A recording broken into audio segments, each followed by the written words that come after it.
Coaching, confiance en soi, mes 5 clés pour retrouver confiance.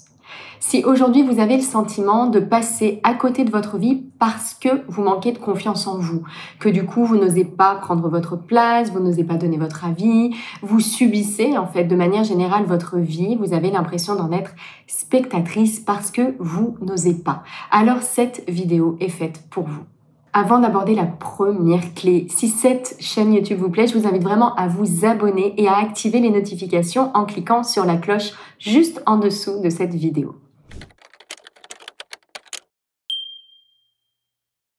Alors, première clé que j'aimerais vraiment vous partager si vous avez le sentiment de manquer de confiance en vous et que c'est de là, en fait, que votre vie passe à côté de qui vous êtes. C'est de là que vient ce décalage que vous ressentez entre votre vie et vous-même. La première clé essentielle, c'est d'arrêter de vous répéter que vous manquez de confiance en vous. Le simple fait de chercher des vidéos dans ce type, de taper des mots-clés sur YouTube, d'aller faire des recherches Google, de répéter en fait « je manque de confiance en moi », ça vient arroser quelque part cette graine du manque de confiance en vous. Et forcément, plus vous allez nourrir cette idée que vous manquez de confiance en vous, moins vous allez avoir confiance en vous. C'est très important et vous connaissez sûrement cette histoire amérindienne des 2 loups. Nous avons 2 loups en nous, le loup blanc, le loup noir, et lequel gagne en fait, le combat, lequel remporte la victoire, lequel prend vraiment le dessus sur l'autre et guide notre vie, c'est le loup que l'on nourrit en réalité. Je peux nourrir l'idée que je manque de confiance en moi et je vais vivre une réalité qui correspond à cela. Je peux nourrir l'idée que j'ai confiance en moi et vivre une réalité qui va ressembler, qui va aller dans le sens de cette nouvelle idée « j'ai confiance en moi ». La première chose qui est donc très importante, c'est d'arrêter de généraliser et de répéter « je manque de confiance en moi »,« mon problème numéro 1, c'est la confiance en moi »,« si j'avais confiance en moi, je ferais ci ou ça », mais comme je n'ai pas confiance en moi, je ne peux rien faire. La deuxième clé vraiment que j'aimerais vous transmettre ici, si vous avez le sentiment que la confiance en vous vous gâche la vie, sachez que la confiance n'est pas le problème numéro 1. Ce manque de confiance que vous avez le sentiment de ressentir et de vivre, c'est en fait un ensemble de plusieurs choses. Je vais y revenir tout au long de cette vidéo. Mais la confiance n'est pas un problème en soi. Ce n'est pas le problème numéro 1. C'est plutôt, on va dire, un symptôme, encore une fois, de plusieurs choses qui sont présentes et qui sont surtout révélatrices d'une grande question, d'un grand problème. Et j'y reviendrai à la fin de cette vidéo. Donc, si vous avez le sentiment de manquer de confiance en vous, sachez qu'en réalité, vous mettez ces mots-là sur un ensemble de choses, mais ce n'est pas ça le sujet numéro 1. Deuxième chose que je voulais vous dire ici, dans cette deuxième clé précieuse, c'est l'idée que beaucoup d'études ont montré qu'en réalité, plus de confiance, ça ne veut pas dire plus de réussite. C'est-à-dire qu'il y a eu une période, dans les années 90 notamment, où la confiance en soi, c'était le thème numéro 1 du développement personnel. Et donc, beaucoup d'études ont été faites autour de cette confiance en soi. Est-ce que c'est ça le sujet numéro 1? Est-ce que vraiment, pour réussir dans notre vie, réussir au sens où on entend, accomplir ce qu'on a envie d'accomplir, est-ce que vraiment le facteur numéro 1 déterminant, c'est la confiance en soi? Et donc, de nombreuses études ont été faites en ce sens, à savoir, est-ce que les personnes qui réussissent sont vraiment des personnes qui ont confiance en elles? Et donc, ce qui viendrait confirmer l'idée que oui, la confiance est un gros problème. Toutes ces études qui ont été faites ont montré la même chose. Plus de confiance, ça ne veut pas dire plus de réussite. En réalité, le facteur clé déterminant de la réussite, ce n'est pas la confiance en soi, c'est la volonté, la capacité à aller au bout de ce qu'on entreprend. Donc, deuxième clé précieuse, récap ici, la confiance en vous, ce n'est pas votre problème numéro 1. C'est des mots que vous mettez sur un ensemble de choses, je vais y revenir, mais le vrai facteur clé de la réussite, ce n'est pas la confiance. Donc, plus de confiance, ça ne va pas plus faire réussir quelqu'un. Ce facteur clé, c'est la volonté. Troisième clé précieuse que je voulais vraiment partager ici, c'est une citation que j'aime beaucoup. N'attends pas d'avoir confiance en toi pour agir, agis et tu auras confiance en toi. C'est exactement comme ça en réalité que ça fonctionne. Je vois beaucoup de problèmes, beaucoup de personnes que j'accompagne s'abriter un petit peu derrière ce problème de la confiance et dire non, du coup, je mets pas ça en place parce que je manque de confiance en moi. Donc, je vais déjà travailler ma confiance en moi et puis quand j'aurai confiance en moi, là, je pourrai aller de l'avant. C'est pas exactement comme ça que ça fonctionne. Certes, il y a des choses que l'on va faire sur son on va dire, sa programmation mentale, sa carte mentale, sur ses croyances, sur ses pensées, pour débloquer certaines choses.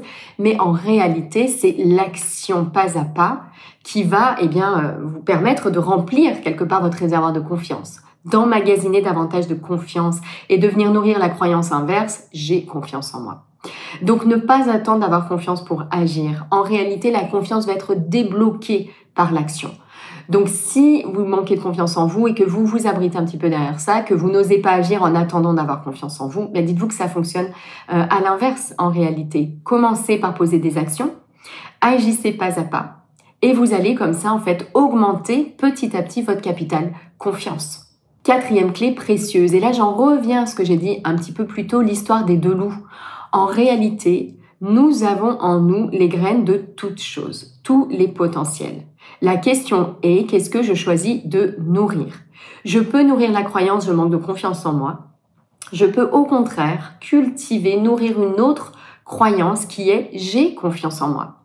Parce qu'en réalité, si vous êtes objectif avec vous-même et que vous passez en revue toutes vos expériences de vie, il y a des expériences où vous avez montré que vous manquez de confiance en vous. Il y a des expériences qui ont montré l'inverse. Des expériences où vous avez réussi à vous affirmer, à demander quelque chose qui est important pour vous, à aller de l'avant. Ça peut être un examen, ça peut être une demande, ça peut être une augmentation qu'on a négociée, ça peut être oser dire non à quelqu'un qui insistait pour avoir quelque chose, etc. En réalité, la question ici, c'est sur quoi je mets le focus. Il y a énormément d'informations, énormément d'expériences. Sur quoi je mets le focus?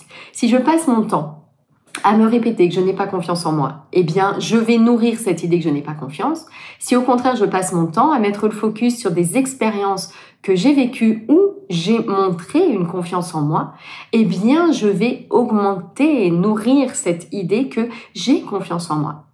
Et donc la seule question, c'est qu'est-ce que je choisis de nourrir? Un jour, j'ai accompagné comme ça une cliente qui disait manquer de confiance en elle. Donc notre thème d'accompagnement, c'était je manque de confiance en moi, Mylène va m'aider à prendre confiance en moi.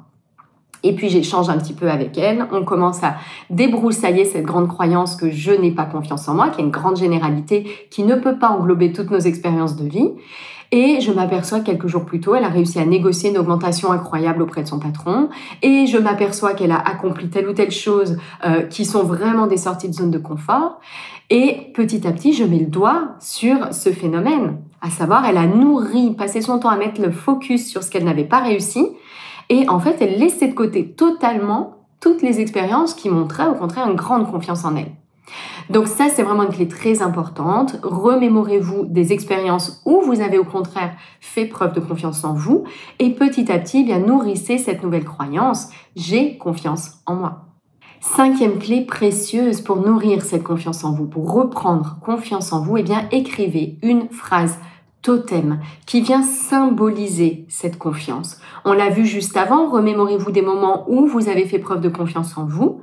Et maintenant, écrivez-vous une phrase totem, une phrase mantra qui va vous accompagner et vous aider à nourrir cette confiance en vous. Une phrase totem, c'est une phrase positive, une phrase un petit peu exagérée, vous voyez, qui dégage beaucoup de puissance, beaucoup de force et qui vient justement symboliser cette confiance en vous. Par exemple, ça pourrait être quelque chose comme confiante en la vie, ancrée dans la terre, je m'affirme à chaque pas. Vous voyez, une phrase comme ça qui vient poser en fait cette confiance. Gardez-la sur vous, répétez-la régulièrement et puis veillez à l'incarner, voyez, avec votre posture, avec vos paroles, vos attitudes pour donner vie en fait de plus en plus et arroser cette graine de confiance. Et puis, j'aimerais vous proposer une clé bonus pour aller plus loin sur ce thème de la confiance en vous. Je vous le disais tout à l'heure, la confiance, ce n'est pas votre problème numéro 1. En réalité, derrière l'idée que je manque de confiance en moi, il se cache plusieurs choses différentes. Souvent, il y a le manque de clarté. Qu'en réalité, je ne sais pas qui je suis, je ne sais pas ce que je veux. Donc, difficile de décider, difficile d'affirmer en fait mes avis, d'affirmer mes choix quand on avance dans le flou. Autre chose qu'il y a derrière le manque de confiance, c'est notre rapport à nos émotions.